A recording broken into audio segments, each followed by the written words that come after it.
Hablamos de consumo de supermercados. Sí. La noticia la habíamos dado ayer. La baja del consumo desde diciembre de 2015. Sí, y los abusos en los precios. Vamos a hablarlo. Está Fernando Aguirre, él viene a dar la cara por todos los supermercados, porque es presidente de la Cámara Argentina de Supermercados o referente dentro de la Cámara. Y de la Federación. Soy vocero, pero déjeme aclararle que no soy representante de todos los supermercados. En el supermercadismo hay tres grandes grupos, si usted quiere. Sí. Las grandes cadenas, la mayoría de ellas multinacionales. Los supermercados de colectividad, básicamente los chinos. Y los supermercados argentinos, es decir, de capital nacional, las cadenas regionales, que en el interior del país muchas de ellas son líderes. Muy fuertes, sí. Entonces, cuando hablamos de supermercadismo hay que dividir esos tres grandes grupos porque no todos proceden de la misma manera, no a todos le pasa lo mismo, no todos compramos, por ejemplo, a los proveedores de la misma manera. Ahora, es muy distinto cada uno de ellos. Claro, y está muy bien que haga la diferencia. Esta baja del consumo, ¿les afecta a todos? A todos. ¿En todas las provincias del país tienen este problema? A todos. Estamos hablando básicamente de que la gente tiene menos dinero en el bolsillo, menos poder adquisitivo, eso se transluce, se transforma en menores compras. Claro. Nosotros nos basamos en las estadísticas de CAME que miden volumen, que es lo importante, porque cuando uno habla de precios ahí ya empieza a distorsionarse un poco la cosa. Cuando hablamos de volumen vemos una caída que comienza en diciembre, sigue hasta el día de hoy, empieza con un 2% y el mes pasado fue alrededor del 9%. Vemos que en julio se está estabilizando, es decir, que no sigue bajando, pero hay un problema de falta de capacidad de compra muy importante. ¿Por qué se nota tanta diferencia de precios muchas veces en los supermercados en relación a los comercios de barrio? Por ejemplo, se ha visto durante esta semana en los supermercados la milanesa, en el caso de la carne, que está dentro del seno del ojo de la tormenta, la milanesa es a 180 pesos, que es un precio absolutamente obsceno, ¿no? Para el bolsillo de los argentinos. ¿Por qué hay tanta diferencia si quizás en la carnicería de barrio vale 110? Que también es caro. A ver, tiene mucho que ver con lo que le decía al principio. Tiene mucho que ver con la forma de compra. No es la misma manera en la que compra una gran cadena que un comercio de barrio. ¿Y pero no debe ser más barato el precio de la gran cadena que el del negocio de barrio? Probablemente. ¿Por qué en el interior nosotros hacemos muchas rondas de negocios, donde juntamos proveedores y supermercados? No es una acusación, es para entenderlo. No, le quiero decir esto. Estuvimos en Formosa hace un mes haciendo una ronda de negocios. La gente que iba desde Buenos Aires se admiraba de los precios de Formosa, muchísimo más bajos que en la capital federal. No sé, los fideos un 30% más bajos. ¿Y por qué eso sucede? Y bueno, hay que estudiarlo bien, hay que ver por qué, cómo se compra, qué margen de ganancia hay. Es complejo, es un tema muy complejo.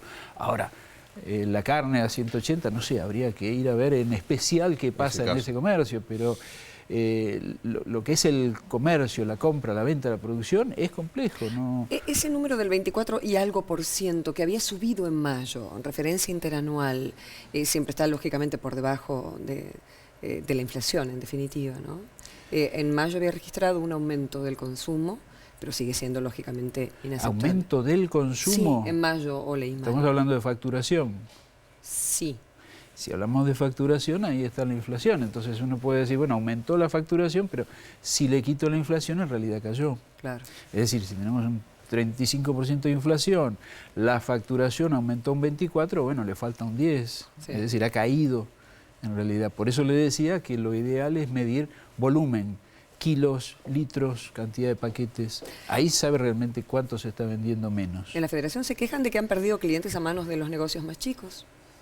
No, en nuestro caso no, porque justamente nosotros tenemos como socios clientes chicos, digamos, supermercados chicos, es decir, los supermercados nacionales, los de capital nacional. Sí. Lo que se ha producido es un fenómeno de desplazamiento de las grandes cadenas, o mejor dicho, de los hipermercados, no de las grandes cadenas, porque las grandes cadenas también tienen negocios de proximidad, es decir, negocios chicos express, cada vez más. Entonces, el fenómeno es que la gente deja de ir a hacer grandes compras, hace compras más chicas y para eso va a los comercios que le quedan más cerca, a los negocios de proximidad. Eso está medido y es un fenómeno que sucede en todo el país. Ahora, se dan realidades distintas, ¿no? Por ejemplo, ¿cómo hace un supermercadista para competir con los supermercados chinos, por ejemplo? ¿Cómo se manejan? Porque daría la sensación que en el ámbito de los supermercados, la gran competencia fuera de las grandes cadenas son los supermercados chinos. Y ahí hay precios donde el supermercado chino es inalcanzable y otros donde quizás es más caro, ¿no? Porque se va compensando, la gente elige. ¿Cómo lo ven ustedes? Porque es algo muy de ustedes, ¿no? La gente elige mucho, está muy volcada hacia las ofertas. Eso sucede especialmente en Capital Federal y Gran Buenos Aires, donde las ofertas son muy agresivas. El 2x1, el 3x2, no sé, descuentos que uno dice, ¿cómo me pueden descontar esto? ¿Por qué no me bajan directamente el precio en lugar de hacerme este tipo de ofertas? Eso tiene mucho que ver con una guerra comercial, donde claro, las grandes cadenas buscan captar cada vez más, un porcentaje mayor del mercado. Entonces, con esas ofertas de cómpreme 5 y le regalo 1, en realidad lo que está haciendo es tomando una parte del mercado más importante. Eso es una parte. Después, no sé, nosotros trabajamos mucho con grupos de compras, es decir, para que los supermercados puedan comprar más barato. Los supermercados más chicos tienen un gran problema, que no pueden comprar directamente a las grandes compañías productoras. Entonces se tienen que agrupar para poder comprar más barato. En definitiva, el supermercadista depende de cómo compra, depende del precio de compra. Hoy me preguntaba una radio, ¿cuánto se va a ir el aceite? Sí, ¿Qué exacto. va a subir el aceite? ¿A 90 Sin se va duda. a fin de año? Y nosotros no podemos decirle a cuánto va a subir, porque eso depende de la industria. Nosotros vamos a trabajar con la nueva lista de precios que nos traiga la industria, que no sabemos cuál es. Es decir, el supermercado no fija el precio. ¿Cómo fue el ritmo de suba de precios en este último tiempo con la inflación y por cuestiones estacionales también, que sabemos que siempre hay, pero hubo un crecimiento sostenido? Lo que se nota es que el ritmo de crecimiento está desacelerándose, Sí. cosa que es muy buena sin duda. No se puede pretender que esto suceda rápidamente, pero sí la tendencia es a la baja, es decir, la pendiente está dándose vuelta y está bajando el ritmo de aumento, no quiere decir bajar los precios, el ritmo de aumento es cada vez menor y creemos que eso va a seguir siendo así. A ver, Aguirre, no es opción porque es ley, pero al supermercadista, ¿le molestan los precios cuidados? No, para nada. ¿Pero por qué no los incentivan? Entonces, porque es como la búsqueda del tesoro encontrarlo dentro del supermercado, muchas veces. No, yo le diría que nuestros socios ¿No? lo están trabajando ¿Sí? muy bien, la gente lo sigue usando, lo sigue buscando, pero tenemos que acostumbrarnos a dejar de trabajar con precios que no sean los reales. A ver, ¿cómo es eso? Porque el precio cuidado es un precio que si esto vale 10, yo lo vendo a 8. Alguien... Bueno, pero compensa quizás, porque lo que esto vale 10, lo venden a 14 quizás. Sobre todo si no hay. ¿Eh? Claro, es mayor la demanda que la oferta. No, en definitiva lo que quiero decir es, si usted tiene un precio que no es el real, Sí. en algún momento, como está pasando con el Sí. aceite, va a tener que dejar que llegue al precio real. No, yo me refiero, porque muchas veces yo entiendo que deben tener muy buenas intenciones, pero a veces es muy difícil trabajar contra la especulación. Si se han guardado 100 kilos, quizás sean las grandes cadenas, usted está exento, pero si se han guardado 100 toneladas de ají morrón y las tenían desde antes, cuando las pagaron a determinado precio, y ahora aumentó el precio del morrón y lo venden como si lo hubieran comprado hoy en día. Entonces Mire, ahí hay un margen de ganancia. Espérenme un segundo. Todo esto sucede en una economía donde la inflación ya lleva más de 10 años existiendo. Si usted no tiene inflación, todo esto no existe. Claro. En los países normales, nosotros somos una rara avis, debemos ser, no sé, el único, o 2 o 3 países tienen inflación durante tanto tiempo. Sostenido. En ese entorno inflacionario pasa cualquier cosa. Claro. Suben los precios de más, puede haber empresas que acumulen stock para después aprovechar. Todo eso pasa. Si usted no tiene inflación, eso no sucede, porque si yo aumento los precios de más no vendo, es así de simple. En un país normal, el que se va fuera de lo que es el mercado y remarca de más, le caen las ventas. Claro.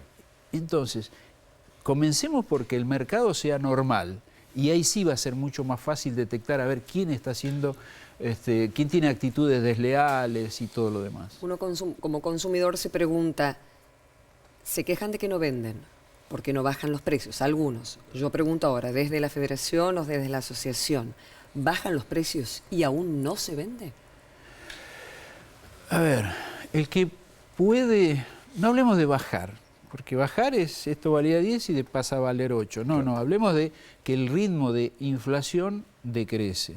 Es decir, los precios aumentan a un nivel cada vez menor. Igual el productor siempre se queja de que es cada vez mayor la ganancia del intermediario, que se lleva el intermediario y no la de ellos. Estoy hablando del productor, no sé si ustedes reciben también esa queja. Nosotros medimos el margen de ganancia del supermercadismo nacional y es muy similar al del resto del mundo. No existe eso de márgenes estrafalarios, no es real. Cuando uno mira las estadísticas no es así. Bueno, evidentemente hay un montón de realidades que uno debe conocer también a la hora de entender cómo es la generación de precios, pero bueno, entienda. Pero tengamos en cuenta, si no hay inflación, es decir, si la moneda conserva su valor, todo se va acomodando.